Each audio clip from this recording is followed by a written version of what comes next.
Allora, diciamo che Booking, come altre OTA, sono delle, proprio come dice il nome, OTA, delle online travel agencies, quindi ci danno la possibilità di pubblicizzare la nostra camera, il nostro prodotto all'interno di una piattaforma virtuale dove poi l'ospite può scegliere di prenotare la camera e noi paghiamo ovviamente una commissione su questa intermediazione. La commissione in genere dipende un po' dai mercati, ma va da un 15 a un 20% del prezzo totale della camera.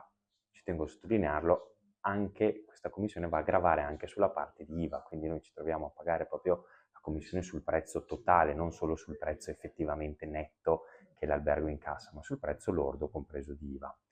E questa novità, insomma, che ha portato Federalberghi a muoversi in questa situazione ci dà la possibilità di essere un po' più competitivi sul mercato, che non vuol dire necessariamente avere dei margini maggiori, ma sicuramente ristornare anche questo margine nei confronti del cliente, perché prima eravamo obbligati ad avere una parità tariffaria, ovvero se davo un prezzo all'OTA di 100 euro, anche io dovevo averlo di 100 euro, però da oggi insomma possiamo avere un prezzo un po' più basso che ci permette anche di guadagnare un po' di più noi, ma soprattutto di andare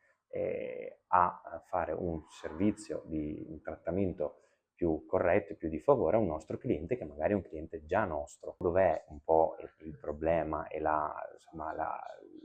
l'amarezza un po' nostra è che spesso poi, essendo diventato le OTA come Booking un po' una commodity per tutti i viaggiatori, è che i nostri clienti anche abituali magari lo usano come motore di ricerca e quindi ci troviamo a pagare una commissione, come ho detto poc'anzi, su un cliente che era già nostro, che magari da anni, da generazioni ci coccoliamo e diciamo, abbiamo la possibilità di averlo direttamente e ci troviamo ad avere un costo extra in questo caso e anche il cliente ad avere un costo extra.